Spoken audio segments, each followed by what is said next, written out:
Tinatawagan ko po si Pastor Jovert.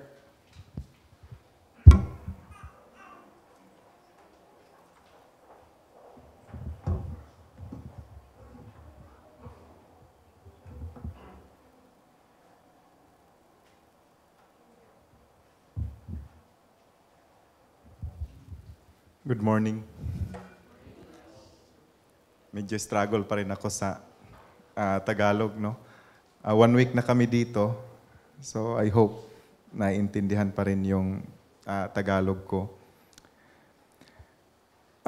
Looking back or remembering back doon sa Abuyog last month, merong isang Kristiyano, si Rodel Sambere, member ng isang Reformed Baptist Church sa Inupacan, Leyte, nakisuyo sa akin na dalawin ang kanyang bayaw na si Wilfredo Barcos sa ospital doon sa Abuyog. Pinuntahan ko agad nung nasabing pasyente sa ospital na may excitement na baka makashare ng salita ng Diyos at maging kasangkapan upang magkaroon ng Bible study outreach sa lugar ng pamilya Barcos. Ngunit, sa hindi inaasahan, pagdating ko sa ospital, narinig ko ang nurse na lumapit sa isang babae at nagsabi, "Ikaw ba ang nagbabantay kay Barcos?" Sa aking excitement, nilapitan ko rin agad ang babae kasi sabi ko hindi na ako maghahanap kung saang room. At sinabi or nagsabi sa kanya, tinanong ko na, kilala mo ba si Wilfredo Barcos? No? At then nagpakilala ako sa kanya, ako si Pastor Jovert, inutusan ako, nakisuyo sa akin yung kaibigan ko na bisitahin o dalawin kayo. At ngunit, ang sagot niya sa akin, oo, kilala ko, tatay ko siya.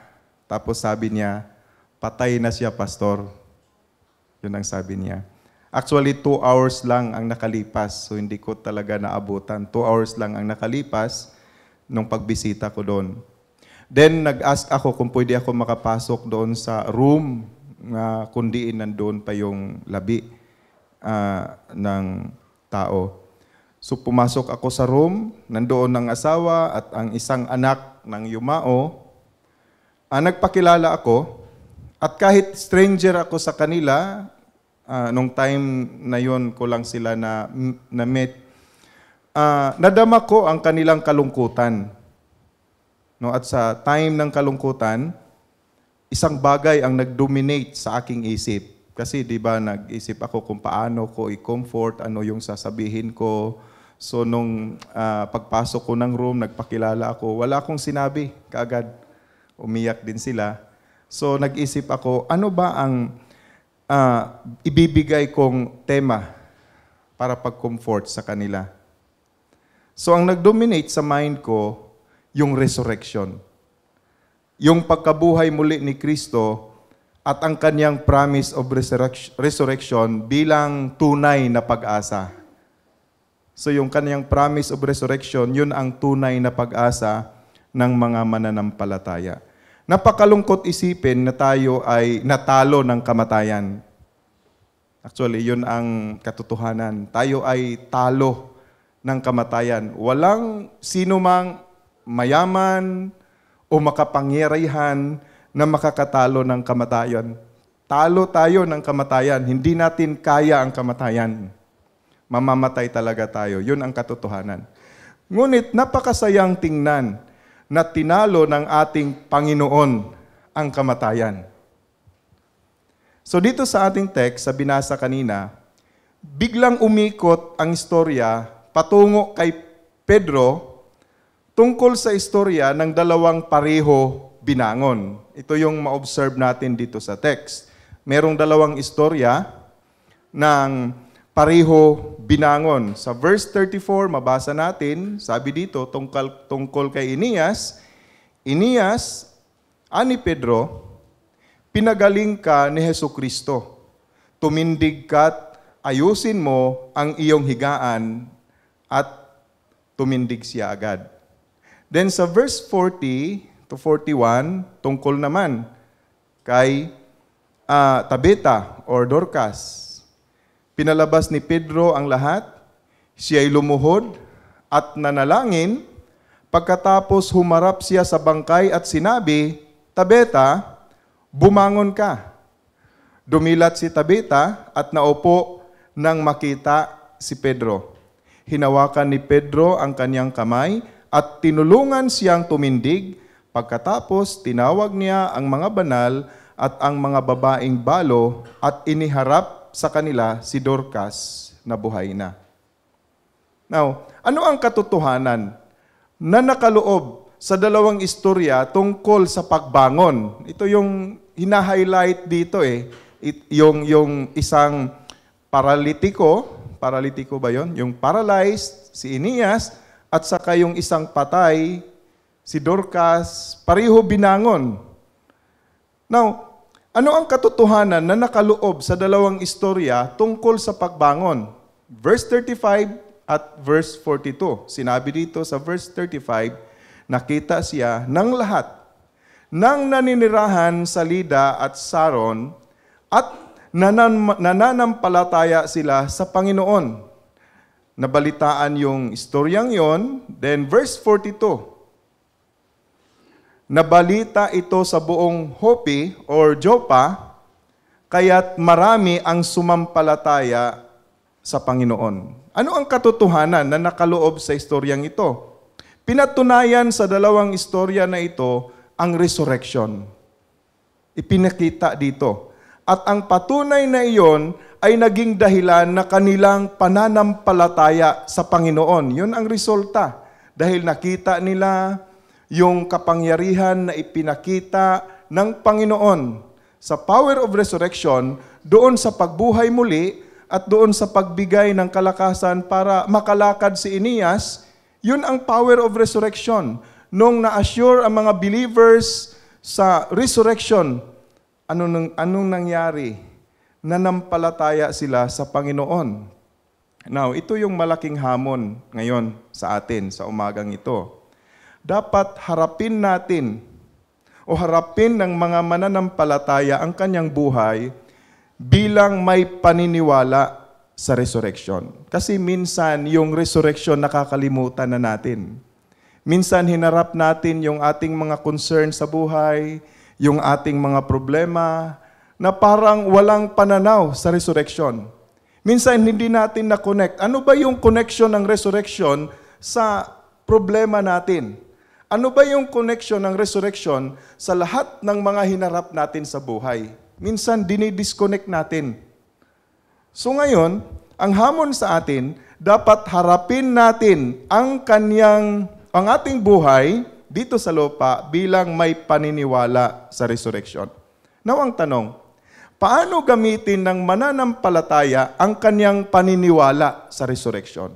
Paano mo magamit araw-araw ang iyong paniniwala sa resurrection? Paano mo magamit sa iyong trabaho, sa iyong mga kahirapan, ang iyong paniniwala sa resurrection? Now, may at least dalawang aspeto nga pwede ito magamit. Una, sa kahirapan. Pangalawa, sa kamatayan. Now, sa kahirapan, observe sa verse 33. Sa verse 33, sinabi dito, natagpuan niya roon ang isang lalaking nagngangalang Aeneas. Ito'y paralitiko. Take note. Ito'y paralitiko at 8 taon nang nararatay. Paralitiko. Now, yung haba ng pagkaratay ni Aeneas ay patunay sa kapangyarihan ng resurrection sa kanyang na siyang nagbangon sa kanya. Again, yung haba ng pagkaratay ni Aeneas ay patunay yon sa kapangyarihan ng resurrection na siyang nagbangon sa kanya. Di ba? Every time na merong istorya tungkol sa pagbangon, di ba? Maraming istorya sa Biblia na mga hindi nakalakad, pinalakad. Karamihan ini-state doon na mula pa sa pagkabata, hindi nakalakad. In-state yung time. So yung haba ng pagkaratay ni Aeneas ay patunay yun na totoo talaga yung power of resurrection. Kapangyarihan talaga ng Diyos ang bumangon sa kanya. Hindi katulad ng mga nangyari ngayong mga miracles, di ba? Hindi natin kilala kung totoo ba yung mga hindi nakalakad na pinalakad. At minsan yung paglakad nila, di ba? May mga naka-wheelchair minsan, tapos pinalakad, tapos yung lakad nila hindi pa talagang healed na paglakad. Dito talagang natural na napagkalakad ang nangyari kay Aeneas galing sa kanyang walang kapangyarihang paglakad. So dalawang bagay ang inilarawan ni Lucas dito sa nangyari kay Aeneas bilang picture ng resurrection. Una, si Aeneas sa loob ng 8 taon ay walang kalakasan at hindi makakakilos o paralyze.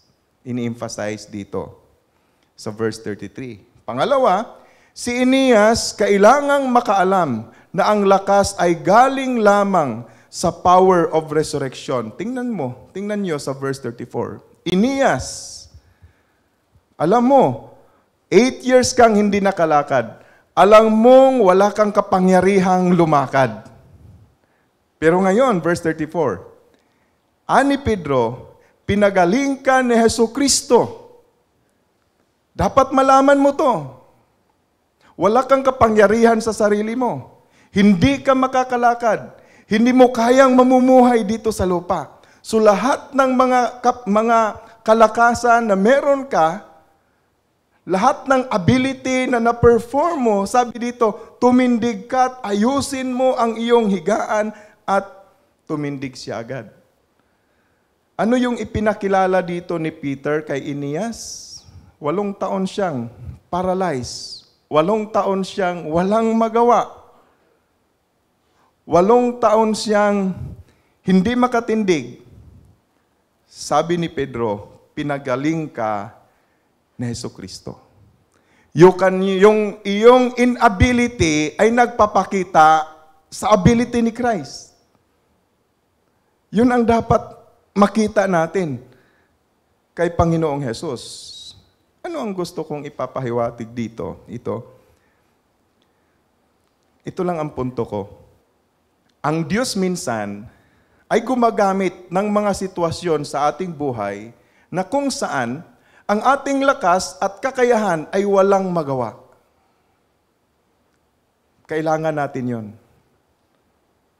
Gumagamit ang Diyos ng mga sitwasyon, mga circumstance sa ating buhay na kung saan ang ating lakas at kakayahan ay walang magawa. Kailangan minsan nating maparalyze. Kailangan minsan natin mawala ng wisdom. Kailangan natin minsan mawalan ng kakayahan upang matuto tayong humanap at manalig sa kapangyarihan ng Panginoon. Alam ninyo, ang pinakamabigat na sa preaching ministry ko, yung pag-preach dito sa Manila. 3 beses na ito. Bakit? Kung Cebuano lang ito, kahit isang araw akong mag-preach, okay lang. Pero dito sa Manila, yung normal na preaching ko sa amin na 1 hour dito, 30 minutes lang. Ano yung problema? Yung kakayahan kong i-communicate yung mensahe sa lingwahe ninyo.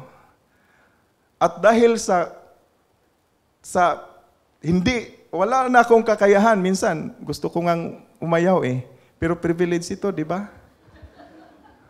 Privilege ito. Kaya hindi talaga ako aayaw kapag iniimbita ako ng preaching. Pero ito ang nag-tempt sa akin na aayaw ako. Bakit? Dahil yung kakayahang pag-communicate. Oo, totoo yun. Nahirapan ako. Pero dahil dito, ito yung nagdala sa akin sa prayer, sa paghingi ng kapangyarihan ng Panginoon. Na siya yung tutulong. Kailangan natin. Kasi kapag puno tayo ng abilidad, puno tayo ng kakayahan, puno tayo ng talento, kapag hindi tayo i-disable ng Panginoon, Minsan, yung pananalig natin, minsan yung kumpiyansa natin ay mawala na minsan sa Panginoon kahit reform tayo. Kahit alam natin yung total depravity. Kahit alam natin yung sovereignty of God. Minsan sa puso at sa isip natin, kaya natin to. Kaya kailangan din natin minsan maparalisa. Sa trabaho natin, minsan kailangan din nating mahirapan. Kailangan din natin mawalan ng wisdom. Bakit? Para tayo lalapit sa Panginoon at hihingi sa Kanyang kapangyarihan. Ito yung sabi ni Peter. Connected ito sa verse 33. Nung ini-emphasize doon, 8 taon. Sabi ni Lucas, 8 taon, hindi nakakalakad. Totoo yung kanyang inability. Totoo yung kanyang kapansanan. Talagang hindi siya makalakad. Kaya nung nakalakad siya, hindi niya kakayahan yun. At yun ang sinabi ni Peter. Ipuni-point out sa kanya. Nung sinabi diyang, lumakad ka. Ikaw yung lumakad. Gawin mo yun. Gawin mo yun. Pero tandaan mo, pinalakad ka ni Panginoong Yesus. Kaya kung nakapagsalita man ako ngayon, dapat alalahanin ko, pinasalita ako ni Panginoong Yesus. Pinatatagalog ako. Gusto ko nang magbisaya. Gusto ko nang magsibuano. Pinatagalog. Bakit? Ako yung gumawa, pero yung kapangyarihan, yung kakayanan, kailangan tingnan natin na ito ay galing sa Panginoon. Yung lahat ng kakayanan na meron tayo, kahit alam natin yon bilang reform, minsan nakalimutan natin na ito ay galing sa Panginoon. Ang 8 taon na pagkaratay ni Eneas ay naging kasangkapan upang maipakilala si Jesus. I-connect nyo yung verse 33 at saka verse 34. Naging kasangkapan yon upang maipakilala kay Eneas si Panginoong Yesus. At ang ating total inability ay siyang nag-turn on ng spotlight patungo kay Jesucristo. Kasi minsan, di ba, sa isip natin, akala natin yung spotlight ay nakatutok sa atin. Tandaan natin, ang istorya ng universe, ang istorya ng universo ay story about redemption. Hindi to istorya tungkol sa buhay mo. Hindi ka kasali sa istorya kung tutuusin lang. So yung istorya mo ay hindi ang istorya ng sanlibutan. Ang istorya dito ay about the Lord Jesus Christ. Even before the foundation of the world, pinili na si Kristo na maging tagapagligtas. Si Kristo ang sentro ng istorya dito. Kaya kung nasali ka man, ang gustong ipakita dito ay hindi ang istorya mo, kundi hindi ang istorya ni Panginoong Yesus. Kailan ka lang pumasok sa istorya? Nung pagkatao mo, nung ipinanganak ka. Kailan ka lang doon sa istorya ng Diyos? Kailan ka lang? Pagkapanganak mo at pagkamatay mo, ilang taon ka lang sa istorya? Extra ka lang. Hindi ikaw yung tinutukan ng spotlight. Dapat malaman at matutunan natin yung pag-turn on ng spotlight patungo kay Panginoong Yesus. Dahil hindi tayo ang sentro ng istorya. Pumasok tayo sa istorya ng Diyos dahil kay Jesucristo. Tandaan natin yon. At minsan nung namuhay tayo dito sa lupa, akala natin yung sentro ng istorya ay tayo. Gusto natin kilalanin tayo ng tao. Gusto natin yung attention ay patungo sa atin. Akala natin tayo yung sentro ng istorya, pero hindi. Kaya kapag magtatrabaho ka, at kahit sa relasyon mo sa pamilya mo, sa iyong mga neighbor, alalahanin mo, hindi ikaw ang istorya ng istorya. Hindi sa'yo nakatuon ang istorya. Nakatuon kay Panginoong Hesus. Kahit gaanong komportable ang buhay mo o kahirap ang buhay mo, alalahanin mo ang istorya. Ano ang purpose ng istorya? Ang purpose ng istorya ay maipakita natin si Panginoong Hesus. Yun ang purpose ng istorya. Imakita natin ang kagandahan ng Panginoong Hesus. Di ba may mga true to life story na mga pelikula kagaya ng ng mga MMK. Hindi ako mahilig tumingin, ang tawag nun? Manood. Tumingin, manood pala. Hindi ako mahilig manood. Pero di ba may mga ganon, mga true to life story? Istorya halimbawa ni sino ba yon? Istorya halimbawa ni Flor Contemplacion. Kaninong buhay ang ipinapakita sa istorya? Kaninong istorya yon? Istorya ni Flor Contemplacion. Pero maraming karakter na nakasali. Maraming extra. May supporting pa. Pero alalahanin natin, yung istoryang yon, istorya sa buhay ni Flor Contemplacion. So kung sino mang kasali doon sa shooting or sa palabas, hindi buhay nila ang pinag-uusapan. Buhay ni Flor Contemplacion. At yun ang katotohanan ng istorya ng sanlibutan. Yun ang katotohanan, bakit create ng Panginoon ang sanlibutan. Para kay Panginoong Hesus. Para sa Kanyang istorya. Kaya nung pumasok tayo sa istorya, sa maliit or maikling panahon lang, alalahanin natin, nandito tayo, hindi para i-highlight yung istorya natin. Hindi para i-focus natin yung attention natin sa sarili natin, kundi para ma-highlight si Panginoong Hesus. Sumali tayo sa istorya for the sake of the story of redemption. For the sake na maipakita natin yung kagandahan ng istorya ng Diyos kung paano niya linigtas ang mga makasalanan. Yun ang purpose natin sa buhay. So ang ating total inability ay siyang nag-turn on ng spotlight patungo kay Jesus. Ito yung makita natin sa mga miracles tungkol sa pagpalakad, di ba, dito sa Book of Acts. Kahit nga sa Acts chapter 3, makita natin, di ba, na nung si Peter may pinalakad, dinala kaagad niya yung istoryang yun doon sa story ni Panginoong Hesus. Nag-preach kaagad siya. Hindi nakatuon doon sa anong nangyari, bakit nakalakad. Kasi yung mga taong naka-witness sa miracle, yung attention nila inandoon sa miracle. Bakit nakalakad yan? Bakit nakakita yan? Doon yung curiosity nila. Pero si Peter at ang mga apostles, tinorn on nila yung spotlight. Huwag kayo diyan tumingin. Hindi siya ang bida ng istorya. Hindi siya ang ipinapakita ng istorya. Ang ipinakita sa lahat ng pangyayari dito sa lupa, ang ipinapakita sa lahat ng pangyayari sa buhay mo, maganda man o hindi, mabuti man o hindi, masakit man o hindi, si Kristo.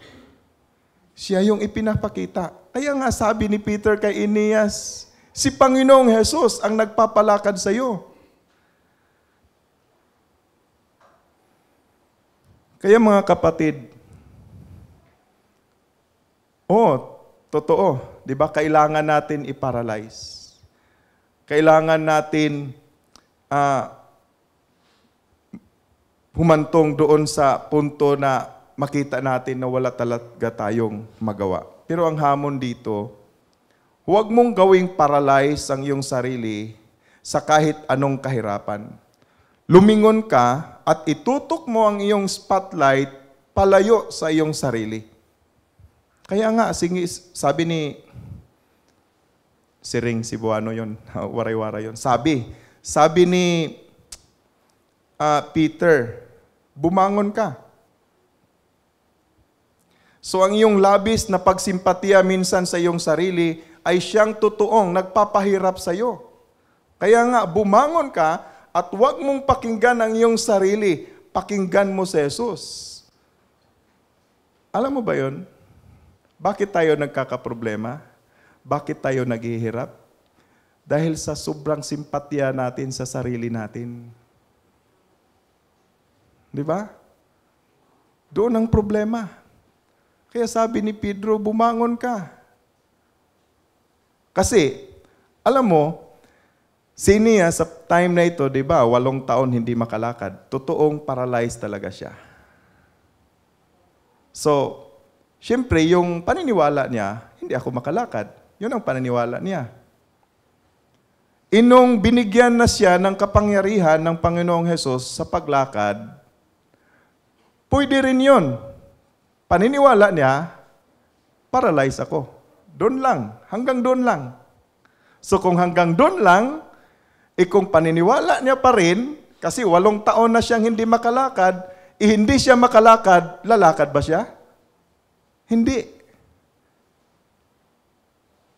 Kaya kailangan mong i-turn on ang iyong spotlight, ipalayo mo sa iyong sarili, itutok mo kay Panginoong Hesus. May kakayahan siyang binigay. Alam mo, sa Doctrines of Grace, di ba sa 5 points, saan nagsimula yung 5 points natin?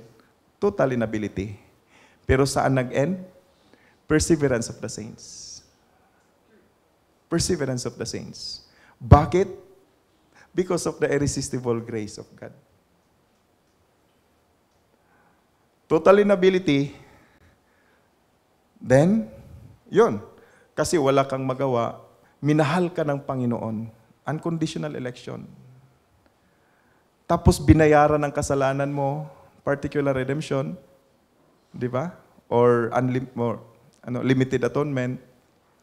And then, dahil wala kang ang magawa kaya nagkaroon ng irresistible grace. Binigyan ka ng kakayahan ng Espiritu Santo or ng Holy Spirit. Bakit? Para ka magpatuloy, para ka lalakad. Perseverance of the saints. So, bilang Kristiyano, kung darating sa atin ang mga kahirapan, huwag ka masyadong tumingin doon sa kahirapan mo, doon sa problema mo, at maawa ka sa sarili mo. Huwag mong kaawaan ang sarili mo dahil all things work together for good to them that love God. Kasangkapan yon ng Panginoon para makita mo siya at ang kanyang kapangyarihan.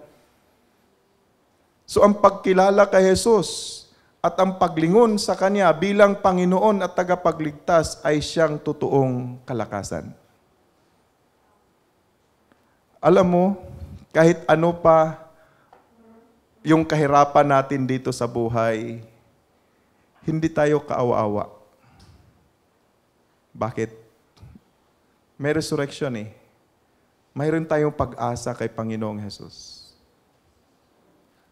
Now, ano ang iyong maging pananaw kung sa kahirapan nakatuon ang iyong paningin kay Hesus?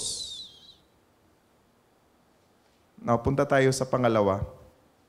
Pangalawang aspeto, paano natin magamit ang pag-asa natin sa resurrection habang nandito tayo sa lupa. Pangalawa, sa kamatayan. Sa verse 38, sinabi dito, di kalayuan sa Joppa, ang Lida, nang mabalitaan ng mga alagad na naroon si Pedro, inutusan nila ang 2 lalaki upang siya'y pakiusapang pumunta agad sa Joppa. Now, try to observe. Kahit patay na si Tabetha or si Dorcas, di ba? Patay na, no? Ang mga disciples ay nakiusap pa rin na sila'y puntahan ni Pedro. Di ba? Unlike kay Aeneas, ay pwede pang ihil. Pero dito, patay na Pero nakiusap pa rin sila. At nagmamadali. Napuntahan sila ni Pedro. So ang kamatayan ni Dorcas ay isang malaking kalungkutan sa iglesia ng Joppa. Dahil sa kanyang nagawang tulong sa iglesia, lalo na doon sa mga babaeng balo. Kaya nung namatay si Dorcas, malaking kalungkutan ito. Kung backslider lang sana si Dorcas, no? Hindi ganoon kalungkot. Di ba? Iba talaga, di ba, kapag faithful yung namamatay. Alam mo yun? Na-feel nyo yun? Di ba? No? Nalulungkot man tayo, pero yung intensity ng ating kalungkutan, iba talaga doon sa mga faithful. Marami na rin namamatay na member sa almost 15 years ko sa Abuyog. 15 years na ba? O mga 15 years na ako doon, or more or less. Kasi 2009 ako nag-start eh. Marami ng mga namamatay. Ay may mga namamatay na siyempre umiiyak tayo, pero mayroon talagang yung masakit talaga yung lungkot mo, di ba? Oh. So yung isang member na talagang nalungkot ako, yung isang faithful na member. May isang member doon na wala ng paa yung isa. Yung namatay siya, no? Tsaka yung isang diakono namin. So minsan naalala ko kung nandito lang siya ngayon. Di ba? So masaya sana. Ganon. So malaking kalungkutan ito. Sa iglesia ng Joppa, ang pagkamatay ni Dorcas. At hindi maitatanggi na ang presensya ni Peter ay nakapagbigay comfort sa iglesia. Hindi natin maitatanggi yun. Di ba? Pero yun lang ba ang hanap ng iglesia? Bakit sila pinapunta? Or bakit nila gustong papuntahin si Peter? Ang text ay nagpahayag na ang kanilang pag-asa sa pagkabuhay muli ay siyang totoong nagbibigay comfort sa iglesia. Ano yung nag-move nila? Bakit nila gustong papuntahin si Peter? Patay na si Dorcas eh. Hindi lang dahil sa comfort, dahil sa pag-asa ng resurrection. Verse 41 to 42. Pinalabas ni Pedro ang lahat, siya'y lumuhod at nanalangin. Pagkatapos humarap siya sa bangkay at sinabi, Tabeta, bumangon ka. Dumilat si Tabita at naupo. Nang makita si Pedro, verse 41, hinawakan ni Pedro ang kanyang kamay at tinulungan siyang tumindig. Pagkatapos, tinawag niya ang mga banal at ang mga babaeng balo at iniharap sa kanila si Dorcas na buhay. Buhay na. Now, ito, gusto ko lang i-point out. Walang ibang comfort sa mga mananampalataya na makahihigit sa comfort na bigay ng pagkabuhay muli. Para sa iyo, kung tanungin ka, malungkot ka ba ngayon? Ano yung gusto mo para maibsan o mawala ang iyong lungkot? I hope walang makakahigit sa comfort ng resurrection. Nung isipin mo lang ang resurrection, enough na, sufficient na yon. Dahil ang kamatayan ay ang pinakamasakit na kalungkutan ng tao. Ano ba ang dahilan bakit ka malungkot? Hiniwalayan ka ng iyong kaibigan? O namatay ang ating mahal sa buhay? Ano ang dahilan ng ating kalungkutan? Walang makakahigit kung lungkot ang pag-uusapan sa kalungkutan ng dala ng kamatayan. Sa mga problema, ang mananampalataya dapat lumingon at tumingin sa kapangyarihan ng resurrection. Dapat doon siya tumingin. Huwag nating kalimutan, gamitin yung pag-asa natin sa resurrection. Sa pagkabuhay muli, ang mananampalataya dapat maging masaya, pinatutuhanan nito ng kasaysayan. Alam mo yung resurrection, hindi lang yon sinabi dito sa Biblia. Historical yon. Totoo yon. Alam mo, ito ang dahilan bakit Sunday na tayo nag-observe ng ating Sabbath. Dahil kung may bagay man na kailangang hindi natin kalimutan ay ang resurrection. Hindi ito ibig sabihin na every Sunday lang natin gamitin sa ating remembrance, sa ating isip yung resurrection. Kundi every time o sa lahat ng bagay sa ating buhay, araw-araw, gamitin natin yung pag-asa natin sa resurrection. Kasi minsan maraming mga Kristiyano, pag nalungkot, wagas. Tama ba yun? Parang walang pag-asa sa resurrection.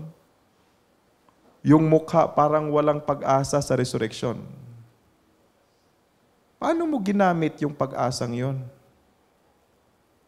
Paano mo ginamit sa iyong kalungkutan, sa iyong problema, kapag naisip mo na mayroong resurrection?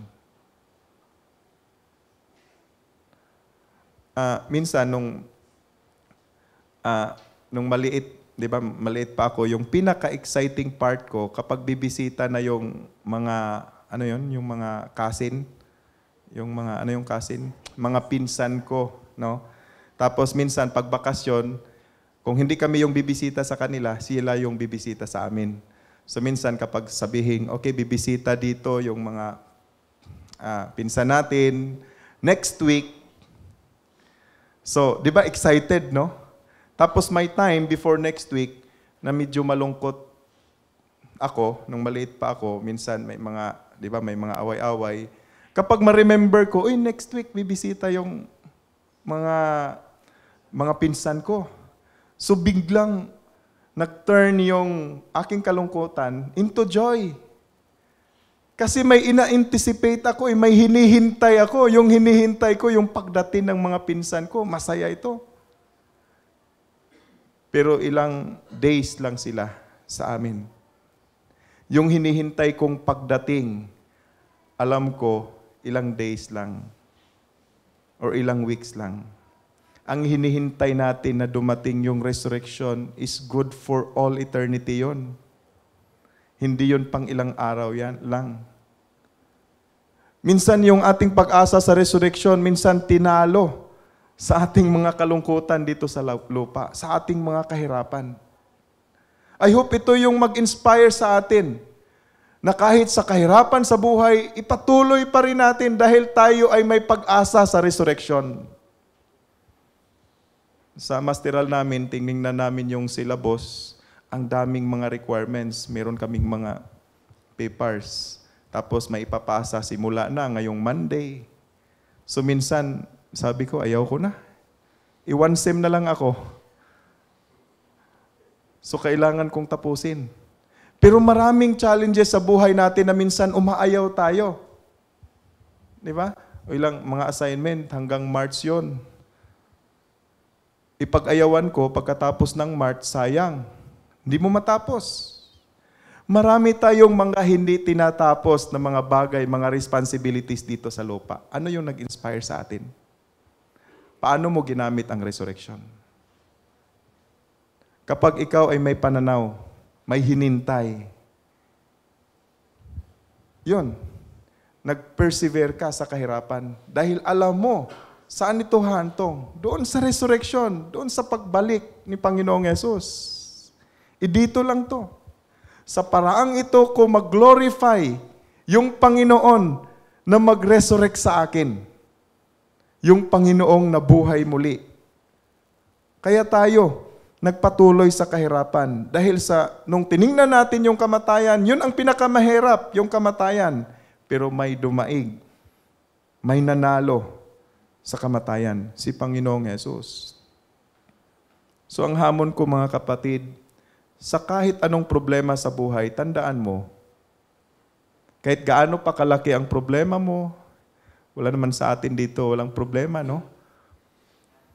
Ako nga, hindi matapos-tapos. Nung pagsimula ko sa Reformation, doon sa Leyte, kasi dati kaming fundamental wala pa to sila, Brother Boy. Alam niya yon kasi isa din siya sa mga bumutos na tanggalin ako sa association. Ngayon na-reform na.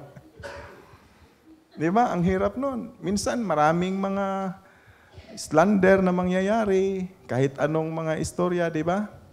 Hindi pa ganun kasikat yung Facebook noon, kaya medyo yung slander hindi pa ganun kalakas, di ba? Ngayon meron na, pwede ka idaan doon sa Facebook kulang na lang, ngalanan ka So ganun katotoo yun. Alam mo, yung initial response natin ayaw ko na. Yun di ba? Avoidance. Yun ang number 1. Marami pa namang buhay na pwede kong piliin. Bakit ito pa? Pero kapag inisip mo yung resurrection, kapag inisip mo yung eternity na naghihintay, ang tanong, paano mo i-glorify ang Panginoon mo ngayon? Diyan sa kahirapan. So sa kahit anong problema sa buhay, tandaan mo, walang makakahigit sa kamatayan. Malayo yan, sabi nga nila. Ewan ko kung meron ba yun dito sa Tagalog. Layo ra na sa tinai. Layo ra na sa tinai. Malayo yan sa bituka. Minsan kapag natusok lang ng dagom, iyak na, grabe yung iyak, parang namamatay na. Hindi pa yan makakamatay. Malayo pa yan sa kamatayan. Kaya pag may problema ka, huwag kang mamroblema na parang mamamatay ka na. Malayo pa yan. Walang makakahigit sa kamatayan. Kaya sa kahit anong problema sa buhay, tandaan mo, walang makakahigit sa kamatayan, ngunit tingnan mo ang kamatayan. Ang kamatayan ay hindi nanalo sa pagkabuhay muli. Ito yung kamatayan, ito yung pinakamalaking problema. Di ba? So kung may problema mo, i-compare mo yon sa kamatayan, malayo lang yan sa bituka. Pero tingnan mo, yung pinaka-problema ng tao, tinalo ni Panginoong Yesus. Kapag tiningnan mo ang resurrection, solve ang problema mo. Kaya huwag mong isipin ang iyong problema na parang napakalaki na. Kinatastrophize mo na yung situation mo, no? I hope naintindihan mo. Pinalala na parang wala na, parang kamatayan na yon. Akala mo, ikaw na yung pinakamalaking problema sa mundo. Hindi. Kaya nga, sabi ng Hebrews, alam mo yung sinabi sa Hebrews? Hebrews chapter 12, verse 3-4. Isip-isipin ninyo kung gaano ang tiniis niyang paglaban ng mga makasalanan upang hindi kayo malupaypay, upang hinaan ng loob. Hindi pa humahantong sa pagdanak ng inyong dugo ang pakikitunggali ninyo sa kasalanan. Tingnan niyo si Panginoong Jesus, looking unto Jesus, the author and the finisher of your faith. Kaya kapag may problema ka, hinumduman. Ano yun? Tandaan. Tandaan mo ang sinabi dito. Hindi ka pa humahantong sa pagkadanak ng iyong dugo. Hindi ka pa patay. Malayo yan sa problema natin sa kamatayan. Si Panginoong Yesus humantong doon. Kaya nga sabi dito, looking unto Jesus. Tingnan nyo si Panginoong Yesus. Doon ka kukuha ng pag-asa. Siya lang yung ating kagalakan. Siya lang yung magbibigay sa atin ng lakas. Isipin mo ang kagalakang naghihintay dahil ang pinakamalaking problema ay nalutas na. Alam mo yung, di ba, 1 Corinthians 15 verse 58? Be steadfast, unmovable, always abounding in the work of the Lord, for as much as you know that your labor is not in vain in the Lord. Saan nagsimula yon? Saan galing yung encouragement na yon? Yung challenge na yon? That be steadfast, unmovable, always abounding in the work of the Lord. Tingnan mo yung context, resurrection. Kaya nga dito, diba, ano sabi ni Paul? O kamatayan. Anong sinabi niya? Where's thy sting? Bakit? Wala ng kapangyarihan ang kamatayan sa atin. Binayaran na ni Panginoong Yesus ang ating kasalanan na siya ang dahilan kaya merong kamatayan. So ano pa ang problema mo? Anong problema mo? Di ba may tanong na gano'n, no? Nag-share sa'yo ng problema. Anong problema mo? Pastor, wala na akong trabaho. Pastor, wala na akong pera. Merong resurrection. Anong problema dyan? Mamamatay na ako, Pastor. May resurrection. Anong problema mo? Di ba, may problema pa ba tayo? Wala na. Dahil kahit anong problema ang i-present mo sa harapan ng Panginoon, ang sagot doon, resurrection. Wala na akong trabaho, Pastor. Meron akong malalang sakit. Patay ka na o buhay pa? Buhay pa naman. May cancer ako. Patay ka na o buhay pa? Buhay pa naman. Hintayin natin yung pinakagrabing problema. Kapag patay ka na, balik ka dito, sabihin mo, Pastor, may malaki akong problema. Patay na ako, Pastor. May sagot pa rin yun. May resurrection. Anong problema doon? Anong problema natin? Wala. Dahil ang lahat ng problema, kapag tiningnan mo, i-compare mo sa kamatayan, malayo yan. Pero kahit yung pinakalaking problema, yung kamatayan, may sagot ang Panginoon at may pag-asa tayo. So anong problema natin? Wala. So bilang mananampalataya, paano mo harapin ang mga hamon sa buhay? Yun ang tanong. Paano mo harapin ang mga hamon sa buhay? Hinarap mo ba bilang may pag-asa sa resurrection? Minsan, may mga Kristiyano na parang problemado pa kaysa mga walang pag-asa sa resurrection. Malaking dako na nga tamparos kung sa Cebuano pa. Dako na nga tamparos. Malaking sampal yan. Tama ba? Sa atin. Na ang mga walang pag-asa, siya pa yung namumuhay na parang may pag-asa. Sana hindi. Minsan yung unbeliever pa ang magsasabing tawanan mo ang iyong problema. Hindi naman natin tinawanan, literal yung ating problema. Pero minsan nawala na yung kagalakan natin. Paano mo harapin ang mga hamon sa buhay? Alam mo, yung sakit lang sa puso natin, actually hindi naman yung kahirapan sa buhay. Nung alam natin na may mga lapses tayo sa ating kahirapan. Yung mga sinful responses yun natin, di ba? Yun lang. Pero may sagot pa rin ang Panginoon. Yung kanyang blood, yung kanyang dugo, yung kanyang kamatayan sa cross. May assurance for forgiveness. Paano mo tiningnan ang iyong buhay in the light of the truth na may kamatayan? Harapin mo ang buhay na may paniniwala at pag-asa sa resurrection. Let us pray. Thank you, Father God in heaven, for giving us hope, giving us this assurance of resurrection.